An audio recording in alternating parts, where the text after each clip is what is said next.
We're at Oak Hill Academy today with Coach Steve Smith.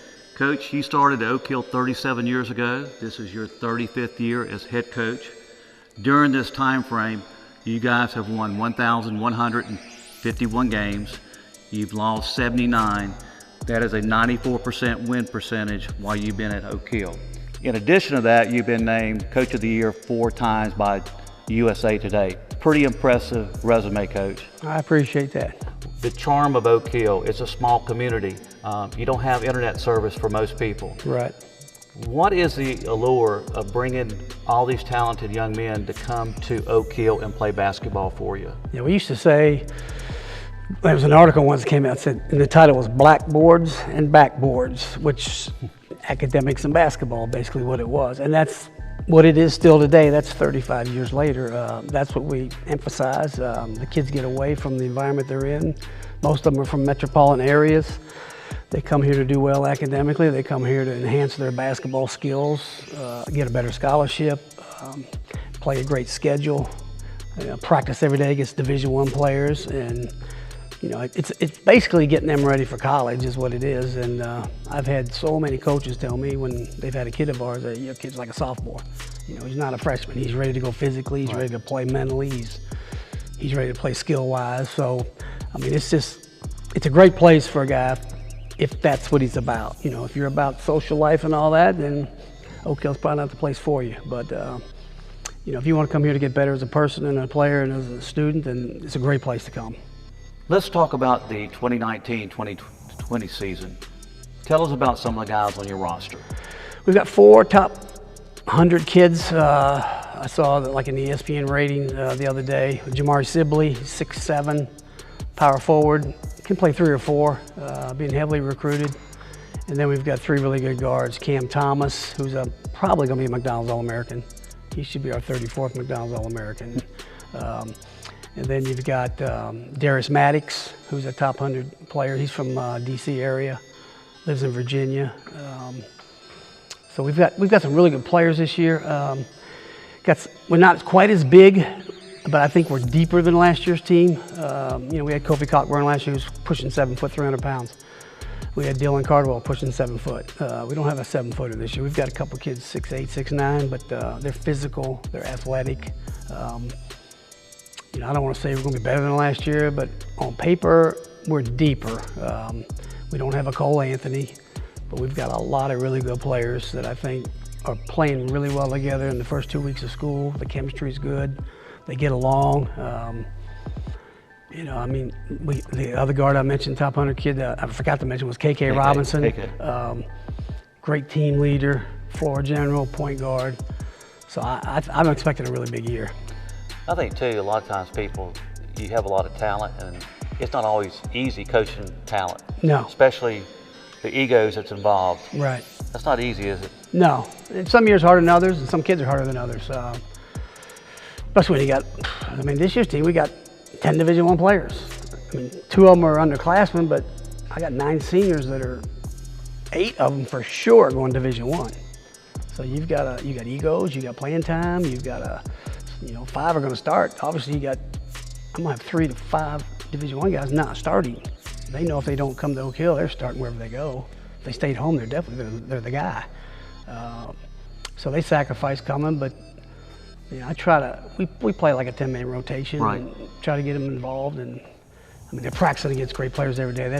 I try to tell them that's more important than the games. I'm not trying to slight the minutes you get in the games, but you're going against a D1 guy every day in practice, 100 and some times. You can't help but get better. And then the schedule we play, so they got the best of both worlds that way. You've been coaching 35 years at Oak Hill.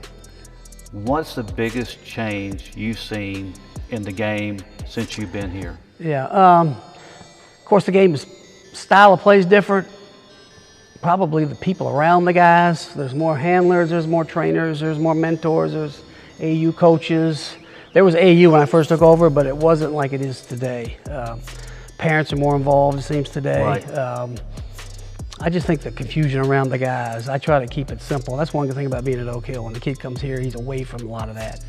And I've had parents send their son here because get him away from all the distractions, people tugging on him. I remember when Jerry Stackhouse came in the 90s, early 90s, his mother wanted him here because the people in Kinston were, you go to State or you go to Carolina. I mean, the people were just all over him. And he came up here and he was away from everybody. And he could just focus and do what he wanted to do and not worry about all that stuff. And people couldn't get a hold. This is before the internet. This is before the cell phones. And that's why Jerry came, because people always go, why did Stackhouse come? And that's why he came. Today, you still have the social media. I mean, you know, it's still, we have internet. We have cell phones, but it's spotty reception, and we have rules and regulations with our cell phones. Our players don't have them 7 days a week like most schools, and but that's never hurt us to get a player. It's never hurt us when they're here. They don't go home because they can't have a cell phone all the time. They have access to, you know, social media and all that. So, but it's a great place for kids to come, focus, and get themselves ready for college. You have over 1,000 wins, 9 championships, 7 runner-ups. Do you still get goosebumps coaching? Yeah, I mean, I get nervous sometimes too. Probably more than goosebumps. Goosebumps come when you win a big game, or when you see a player do something and you're proud of him. Right.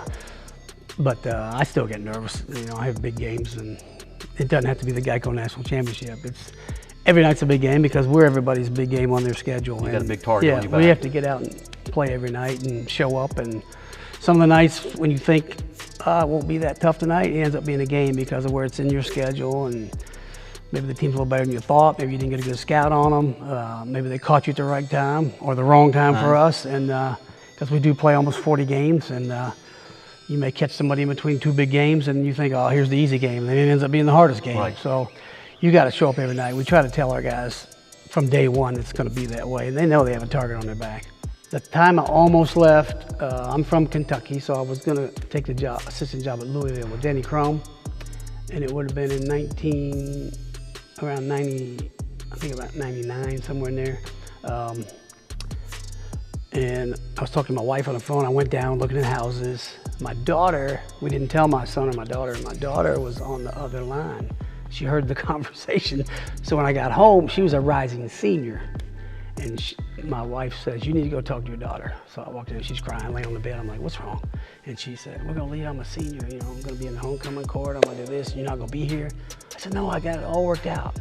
You're gonna move to Independence. They were gonna pay for an apartment for her there. I said, I'll find us a house in Louisville. Next year we'll move down there. Well, my son's in on it now because he's a year behind. He goes, oh, we're gonna leave when I'm a senior. So I'm like, oh, they double team me now. That's the last job that I almost left for. But I was going. I mean, I basically told them I'm coming. That would have put me here. I would have been here some about 15, 16 years. But I'm glad I didn't go. I think Coach Crum was there maybe 1 or 2 more years and retired. So I'd have been scrambling like everybody else does in this business, job to job, whatever. I mean, it probably would have worked out. I'd be coaching somewhere, but you know, here in high school, you have a lot of influence on these kids. They're in an age where because people ask me about players, you know, this kid, they'll see him down the line and say, how coachable was this guy? How coachable was this guy? How'd you coach this guy? I'm like, it's not hard. I have them when they respect me, you know, and they're high school kids. And part of it is you're the coach at Oak Hill, so they automatically respect you. The other part is you got to earn their respect when they're here, but you can have an effect on them that you don't have in college, especially as an assistant. If I went to college as an assistant, you don't have the same relationship with the players that I would have here. I mean, I live with these guys for, you know, I moved off campus, but I lived on campus for 22 years, 40 yards across the parking lot there. And they come to my house, watch TV, we spend time together, not just in practice, but I was around them all the time. So that's different too. I enjoyed that part of it. This team could be reminiscent of the team you had in 2012, and that was the last team that went undefeated, and they went, you know, 44-0, won the national championship. And of course, that team was very special to not only you, but me too, with Tyler being on the team. But you also had Devontae Smith-Rivera, Jordan Adams, A.J. Hammonds. And the thing that made that team so unique was when they came here, they didn't come here to say, I want to be a McDonald's All-American. I'm not coming here but for one reason. I want to come here to win a national championship. And that was their goal. Right. And when you came into the gym and saw those guys play, they competed, but you could tell they were having fun with each other. Yeah. And speaking to you earlier, you was talking about this group. They seem to be having fun. Yeah, they enjoy being around each other. Last year it was a little different. We had maybe some cliques here, and we didn't have 12 guys together. This group is on the same page. Now I know it's early. We're in the third week of school, but I really like, you know, what I've seen from the guys, the personality of the team, the personality of the players. They all mesh, they hang together. I mean, they're all in like one room. When they're watching TV, it's the whole team. It's not like 2 or 3 guys. They all do things together. Of course, on this campus, that's part of the chemistry thing here. We go to school together, we go to church together, we eat in the cafeteria together. You're one big family. Yeah, we had a cookout last weekend. We'll go bowling together. I mean, we do everything together as a group, and to try to build the chemistry. It's not just what happens on the floor, but it happens what you do off the court with them. And you know, they know we care about them, the coaches. I know they know that in the first 2 weeks of the school year, what we've done so far. So I feel good about that. And that 2012 team, the only AJ Hamlin's was, you know, 6'11" and right. mammoth. We don't have that this year, but that team had great guards with Tyler and Devontae and Jordan, the guys you mentioned, and we had depth very similar to this year. So we're hopeful that team will be a team that's similar to 2012. I don't think we'll be as good as 2012 because that's one of the better teams we've ever had. But we've had 9 teams do it. We've had 6 teams go undefeated. So this team can do it. It's just a matter of the schedule's tough. You right. know, and Always you got to tough. Navigate through the schedule, and you got to win at the end of the year. You obviously got to win your last game. You can't lose at the Geico tournament. You got to win that thing. Right. It's not easy to win it, but we have a chance. I think we have a real good chance.